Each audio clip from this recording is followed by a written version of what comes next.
Hello ചെയ്യാമരെ. അപ്പോൾ ഇന്നത്തെ നമ്മളെ പരിപാടി നമ്മളെ വാർഡിൽ നിന്ന് ഗ്രാമസഭ ആട്ടാ.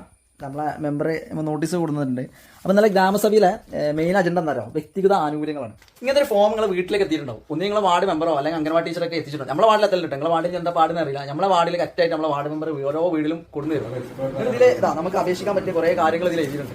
നമുക്ക് ഇതിൽ എന്താ അപേക്ഷ നമുക്ക് കിട്ടും. കാരണം 2-3 ഇതൊക്കെ എന്തായാലും നമുക്ക് കിട്ടാൻ സാധ്യത. ഇപ്പോൾ കോഴി അല്ലെങ്കിൽ ആട്, പശു, അതേമാതിരി തന്നെ നമ്മൾ ഈ ഓർഗാനിക് വേസ്റ്റ് ബിന്നൊക്കെ നമുക്ക് എന്തായാലും കിട്ടും. കാരണം എഴുതി കൊടുത്താലും കിട്ടും. പക്ഷേ ഇത് ആരും എഴുതി കൊടുക്കും. ഇത് വീട്ടിലവിടെ കൊടുത്തിട്ട് അവിടെ കൊടുത്തിടും.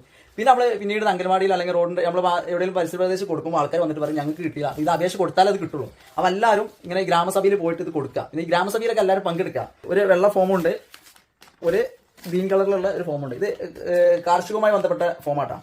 ഇതാണ് നമുക്ക് വ്യക്തിഗത ആനുകൂല്യം. നമ്മൾ ഫോം ഫ്രണ്ടൊക്കെ നമ്മൾ ഫില്ല് ചെയ്ത് വെച്ചിട്ടുണ്ട്. അപ്പോൾ നമുക്ക് ഇനി ഇതിൽ എന്തൊക്കെ നമുക്ക് അപേക്ഷിക്കാൻ പറ്റും നോക്കട്ടെ. നമുക്ക് പറ്റിയിട്ടാ നമുക്ക് ഇത് കിട്ടാനുള്ള സാധ്യത നോക്കട്ടെ. അപ്പോൾ ഒന്നാമത്തെ വീട് വാസയോഗ്യമാക്കണം. അൽഹംദുലില്ലാഹ് നമ്മൾ വീടിന് കുഴപ്പമൊന്നുമില്ല, ഉഷാറാണ്. പിന്നെ ഓട്ടോറിക്ഷ ധനസഹായം അത് വേണം. നല്ല രീതിയിൽ ഇപ്പോൾ നമുക്ക് കുഴപ്പമില്ലാത്തൊരു ജോലിയുണ്ട്. അപ്പോൾ അതൊക്കെ അർഹരായ ആളുകൾക്ക് കിട്ടട്ടെ. പിന്നെ ഇങ്ങനെ വനിതകൾക്ക് ഡ്രൈവിംഗ് പരിശീലനം. ഇപ്പോൾ ഭാര്യ ഗർഭിണിയാണ്, റിസ്ക് എടുക്കണം. പിന്നെ ഇങ്ങനെ വന്നിട്ട് നമുക്ക് കിട്ടാൻ സാധ്യത. ഇതൊന്നും കിട്ടാൻ സാധ്യത. ഓർഗാനിക് കമ്പോസ്റ്റിംഗ് ജിൻ വിതരണം, കമ്പോസ്റ്റ് വിതരണം ചെയ്യൽ, അതും ഇതേ ആനുകൂല്യങ്ങളാണ്. ഇതാണ് മാനദണ്ഡം പറയുന്നത്. ഇതും കിട്ടാൻ സാധ്യതയുണ്ട്. വയോജനങ്ങൾക്ക് ഉല്ലാസയാത്ര ഇത് തീർച്ചയായിട്ടും കിട്ടും. കാരണം 65 വയസ്സിന് മുകളിലുള്ള എല്ലാവർക്കും ഇത് അപേക്ഷ കിട്ടും. കാരണം കഴിഞ്ഞ വർഷത്തിൽ നമ്മുടെ പഞ്ചായത്ത് ഏകദേശം 3 വർഷത്തോളം ഇവിടെ വയോജനമായിട്ട് പോയി. അതേ അപേക്ഷ കൂടുതലായിട്ട് കിട്ടാൻ സാധ്യതയുള്ളതാണ് ഈ അടുക്കള മുറ്റത്തെ കോഴി വളർത്തും.